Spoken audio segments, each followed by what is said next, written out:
righty, thank you so much for joining us. I have a special guest. He is one of America's top psychiatrists, author, dating and relationship expert, and TV host. Please help me welcome Dr. Ish Major. Dr. Ish, how you doing today? I'm doing well, Cornell. How you doing, man?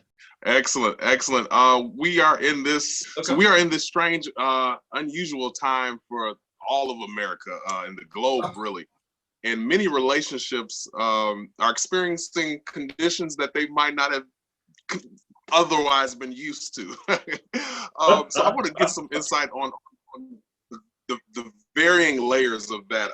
We have parents and children, spouses, then we have people, the whole other world that's still trying to find a mate. So let's start with the parents first. Many parents I was in line the other day and a woman was in front of me talking and just sharing how she's really trying to adjust. She works from home and has worked from home for many years, but she's used to children going to school and coming home. She's having to now try to adjust this where the kids don't get up until 2 p.m. and they stay up till 1 a.m. And whereas she's up 6 a.m. working until 3, and she was just like frustrated.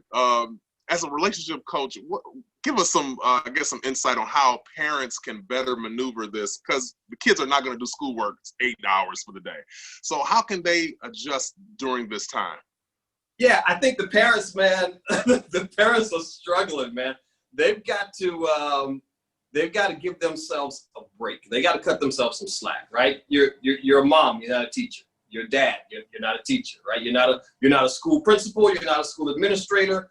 Your home schooling isn't going to look anything like what they do in school, and that's okay, right? This is just for now, it's not forever. Your kids aren't going to fail the SAT because you didn't help them with that algebra like you thought you could have for these last 2 months. It's going to be okay. But what parents really need to have to do is they've got to get everybody on a routine, right? On a schedule. Our routine is the way we know we're going to be okay.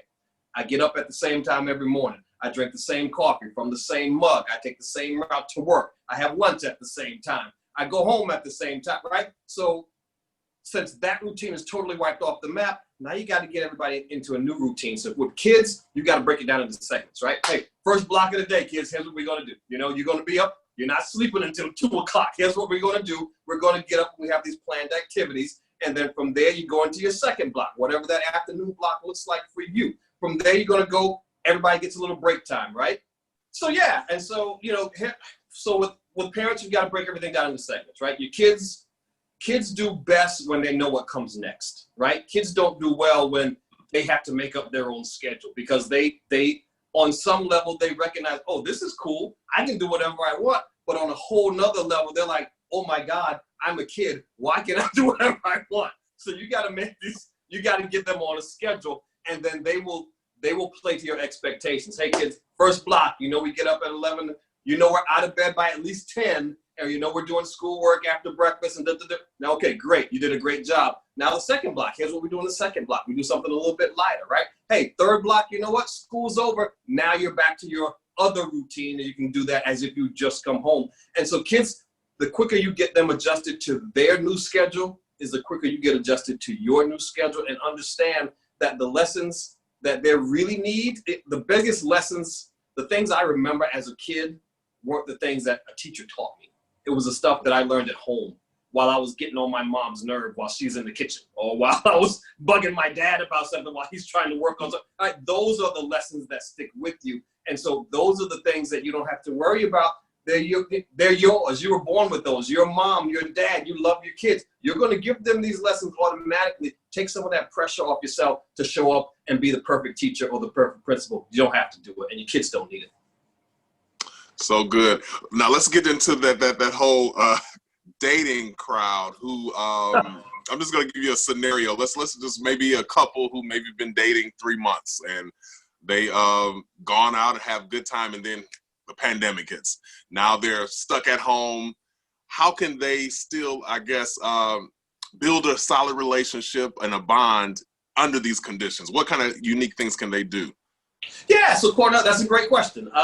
Virtual dating is a real thing, and you should use it to your advantage, right? We spend so much time on our device, on our phone, on our laptop, scrolling, feeling like we have these connections, but we realize that they're really very superficial. So now couples are having to do, or folks who are dating are having to do this really weird thing, Cornell, where they got to actually get on the phone and have conversations and tell people stuff about each other. You know, and I got to listen to you and take this information in and think about, do I really want to see this person again or not? And so, right, it's a weird kind of thing. But again, the pressure's off, right? If this doesn't go well, I just don't have to call you back next week. I don't have to pick up the next time. So I can be all of me. I was reading an article about somebody who's dating in LA, virtual dating. They were like, you know what? This has been fantastic because I can be my normal, funny, goofy self. And if they like it, they like it. If they don't, they don't. And I'm moving on. It's, it's no harm, no foul. So I suggest you do virtual dates. So if you met somebody, like your question, and we had a great time these first couple of times out, and we want to continue, so you ring them up on a virtual date. You set the time, 8 o'clock on a Friday night, we're going out. Actually at home, but we're going out. And so you're going to put on a clean shirt, and you're going to take off the sweatpants, and you're going to dial them up. You're going to have your favorite beverage of whatever, and you're going to acknowledge, hey, you know what? This is super awkward for me, and I'm sure it's got to be for you, but there's just something about you that made me not want to wait until this is all over to get to know more. So just put on a clean shirt, get dressed, and put on a little cologne and get creative. Get creative and acknowledge the elephant in the room, right? Hey, this is awkward. This is a weird thing, but I think you're cool, and I don't want to wait until this is over to get to know more about you. And so that's your connection. And then from there, you just let it flow, right? You just let it flow. Hangouts and hookups are down, conversations are up. And I think what this has taught a lot of us is what really is fulfilling, what's really making us feel good, and what's really not. And so if you notice, we're having much less tolerance these days for the stuff that's not real and for the stuff that doesn't fill us up, right? And so you're going to know within 5 minutes, hey, whether this is a connection we need to continue or not. If you're out at a bar, you're out doing your thing, mixing and mingling, it may take a while. It may take till the next morning till you figure out if this was a connection that was going somewhere or not. Mm-hmm. Now, virtual dating specifically, because I've always understood it as you're dating online. You meet somebody maybe on a platform, Christian Mingle, whatever. Talk about that in the specific processes, because there are many people who are so unfamiliar, they don't even know how to navigate that. So you get somebody that's interested in you. What should they do next step? Okay, so online dating is a whole different set of rules, right? Because everybody's not there for the same reasons. Some folks are there strictly for the predatory nature of it, right? They think it's, oh my God, it's fresh meat and it is hunting season. Let's see what's out there. So you've got to be really, really careful about how much of you share at what pace, right? Quick tips: make sure your pictures are current, right? But make sure they're you currently somewhere. Don't give people a tour of your whole house online, right? They don't need that. That's not what we're there to do.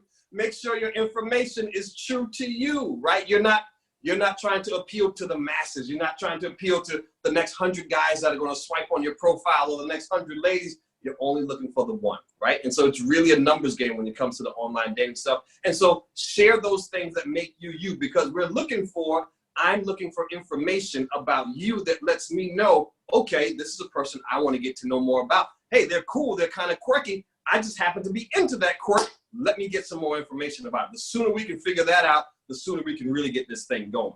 And then from there, you have those conversations, right? Whether it's emails, whether you're doing your video chatting, whatever you're doing, and you can have those honest conversations because you're really just trying to feel each other out and see who is it on the other side of this. Who's it on the other side of this 2D information that I have online? What's this real person like? And then from there, at some point, you're going to be able to go out and actually meet if you feel so inclined. You have to do that in a very safe way. But the big thing about online dating, especially for ladies, that first meeting, Cornell, by God's sakes, don't let them come to your house. Never do that. You meet them at a predetermined location. Don't let them send you an Uber. Don't give them your address. None of this stuff. And then you tell a girlfriend or 2 or 3, hey, I'm going out with Cornell this Friday at 8 o'clock. And here's his picture, here's his number. If you don't hear from me by 11 o'clock, you come looking for Cornell, right? Because you never know. It never pays to be. You can never be too safe in those situations. And then from there, we all got this cool thing called instincts. Trust your gut. right? You know whether something feels right or whether some things don't.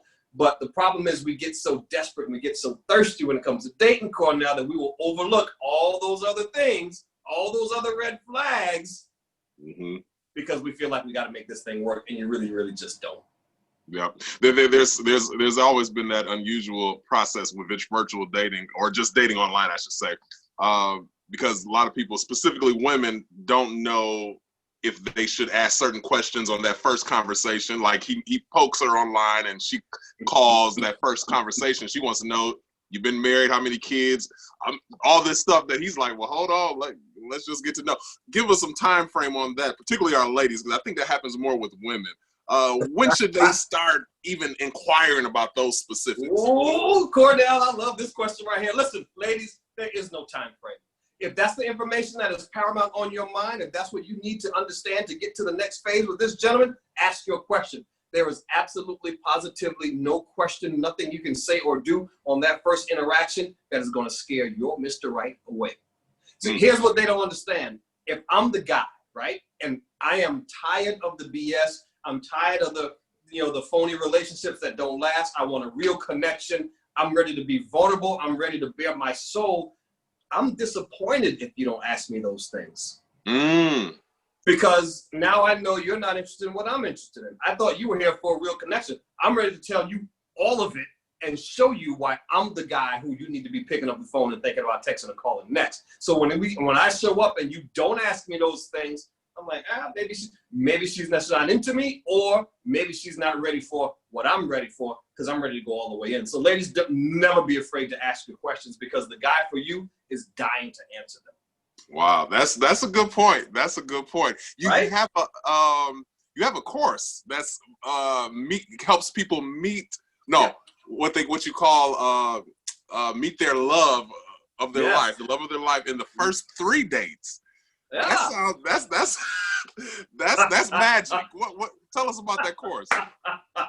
It's science, Cornell. Listen, science proves, studies show that every man knows if he's falling in love with you or not by the end of the 3rd date. He may not say it.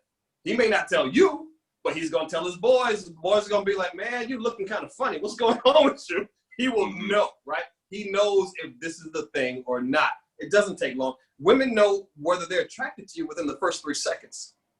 We overcomplicate it because we play all these games in our mind about everything that happened last year and last month, and on the last 2 guys we dated, on the last 3 women, 3 girlfriends and stuff. We block ourselves from the true connection when really it's very, very simple. So yeah, what you got to do is, the quicker you can be transparent, the quicker you can be vulnerable, the quicker you can share more of you, the quicker I can make an informed decision about you. Yeah, that's cool. But you know what? That is really weird. Just so happens I am equally weird. So let's go with it. It's just one of those things. And that's what you're trying to know, right? You're not there to be who they want you to be. You're there to be who you are. And then they're going to make a decision. That's the love thing, right? I pick you, and then you pick me back. But in order for us to pick each other, we got to know what we're picking. And we can only get that by information. That's good. I'm glad you mentioned that, because my next question was going to be that whole love of my life. That can be relative. As an expert in dating and relationship, how do you define that? Like, what should be the basis of you saying this is the love of my life? I think that's a great question. And a lot of folks really got it twisted, because we've got this idea of Mr. or Mrs. Right on paper, right? Okay, well, I want them to be from this kind of town and from this kind of family and have this, background and this education. I want their parents to have done this, right? And so we've got this idea. And then when we meet this person in real life, it's like, not really, right? There's no chemistry, but it's everything I wanted on paper. So maybe I need to adjust and shift. No, you don't need any of that. Here's your guiding light. How do you feel when you're with them? Do they help you feel better about who you are? Not do they make you happy, because nobody can make you happy. That's an internal process. You got to have that done before you get there. The mistake most people make is they look for a relationship to make them happy, and that's just not what it's about. The relationship is the place to go once you are already happy, and then you can share in each other's happiness. And so your guiding light is to be, hey, you know what? Do I like the way I feel when I'm with this person? Do I like who I am? Do I like how I show up in the world, right? Do they help me feel good? or do they help me feel worse about who I am, right? And so that's always your guiding light. We're there to help each other feel better, not make you, but we're there to enjoy each other's happiness. So that you let that be the main thing. And there's a cool thing on my website. So a couples compatibility quiz. So every couple who comes on the show, every celebrity couple, housewife, hip hop star, whatever, I make them all take this compatibility quiz before they get there.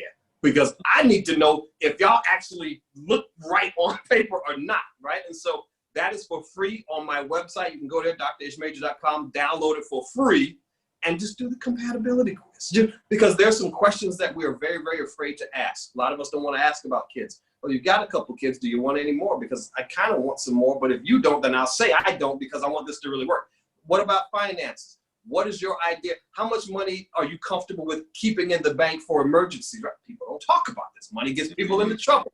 Fitness. Listen, I'm a 2 or 3 day, per week workout kind of person. What about you, right? Some things need to be, we need to talk about this. What is your religion? What's your spirituality? What's your take on all that? Are you religious? Are you spiritual? Here's where I am. Okay, well, what if we have kids? How do we raise those kids? What about family? How do we do that? Your folks are mine for Christmas. Turkey or ham for, it's a big deal. I have seen people stab each other over Christmas lights when it comes to clear lights versus red or blue Christmas lights. You think I'm joking, but it has happened, okay?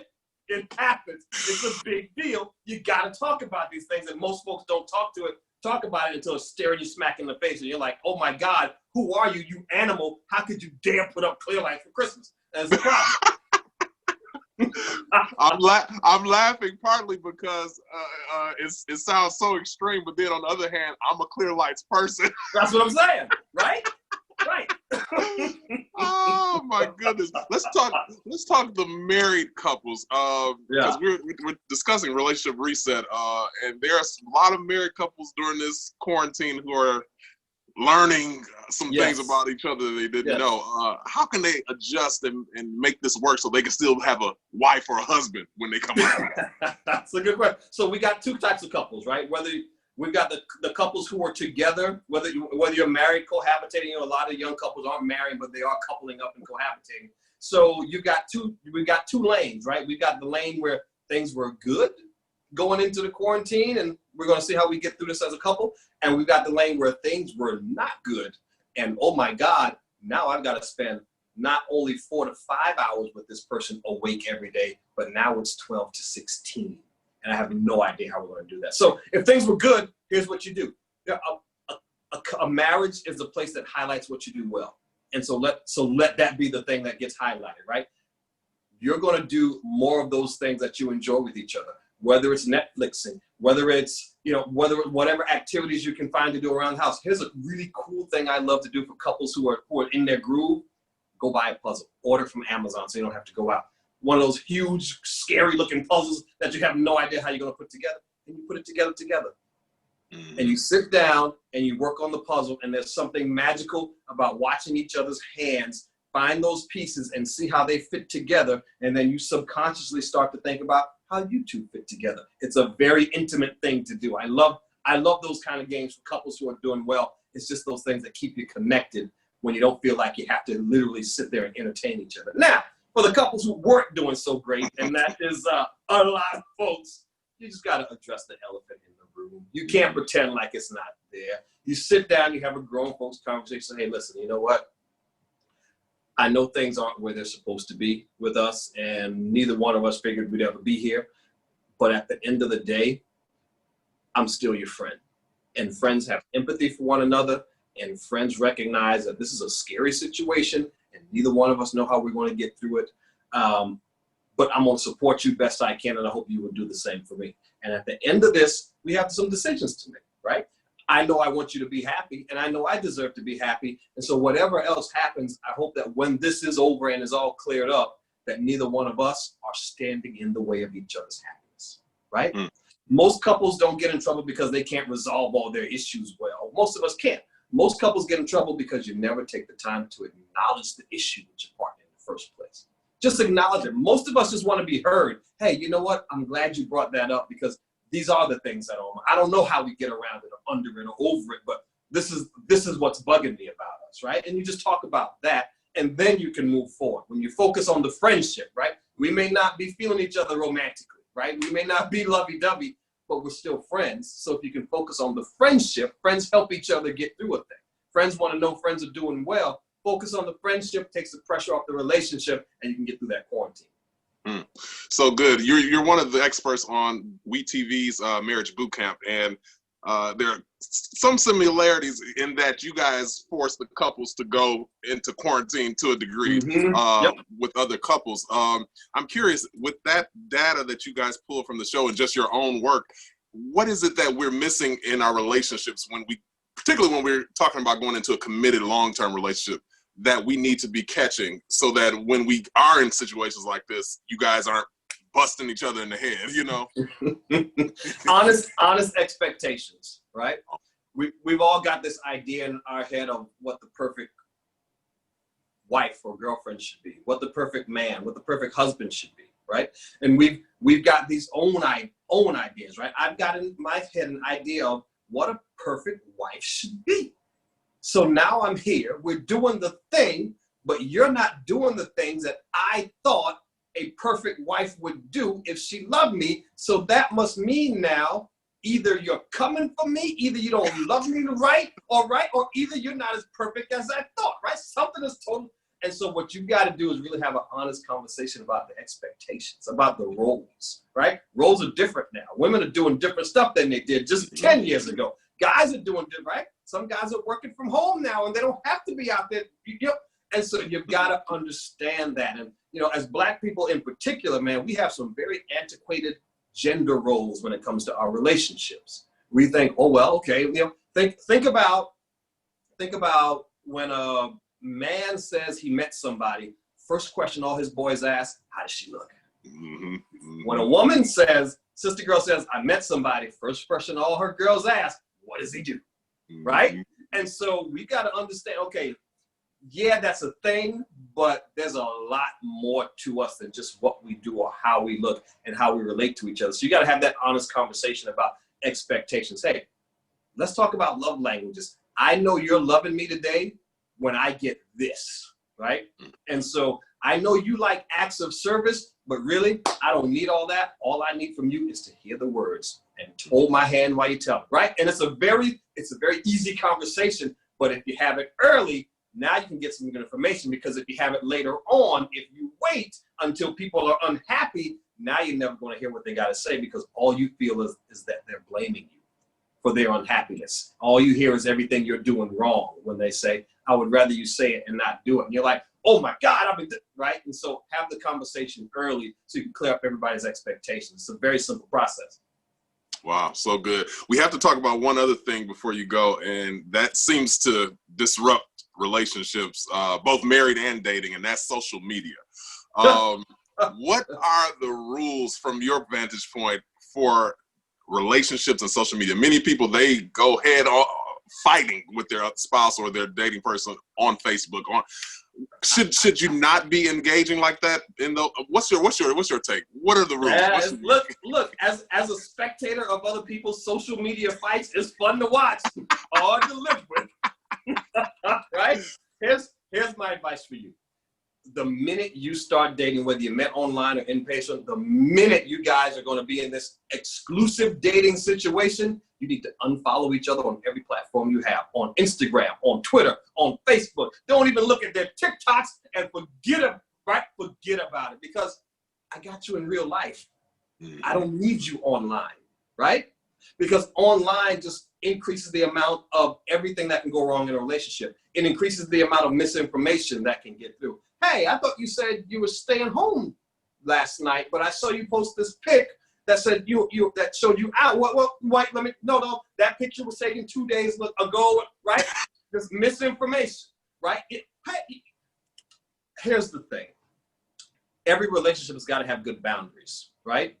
And when you are sharing your life together on social media, you erode those boundaries, because now it's not just about the family and friends you know, it's about the millions of people that you don't know who are also having access to your intimate information, and they're having their input, right? And so if you are dumb enough to read the comments, you're going to be in trouble because that's going to be a huge problem, right? And so the thing is, you protect your relationship from the inside out, not the outside in. You've got to be very careful about those boundaries. And why relationships, good relationships, solid relationships are hard enough with no distractions. Why would you open yourselves up to all these other unnecessary distractions to, let's be honest, people who don't matter in your life? You don't know them. They don't know you. Why is it so important for him to snap this picture of you at this place with this drink, showing all your girlfriends and all the girlfriends you don't know how happy you are, right? What are you really here for? Are you in the moment with me, or are you in the moment for them? And so that's the question. Wow, so good. We're getting ready to wrap, but generally speaking, relationships, parents, children, spouses, how can we position ourselves during this period to where when this is all said and done, we can come out better? What can we be doing? Yeah, man, this is a great question. And this is as scary as this time is, there's always a silver lining. And so the silver lining is here. You had 6 to 8 weeks where the world literally stopped. And you had time to focus on not just your job and not just your family, not just your friends. You had time to focus on you and how you feel every single day and how you have been showing up in the world. And you've got a chance to reshape that, right? And so what you got the unique opportunity to figure out, hey, you know what? I haven't been showing up how I want to as a dad. I haven't been showing up how I want to as a partner.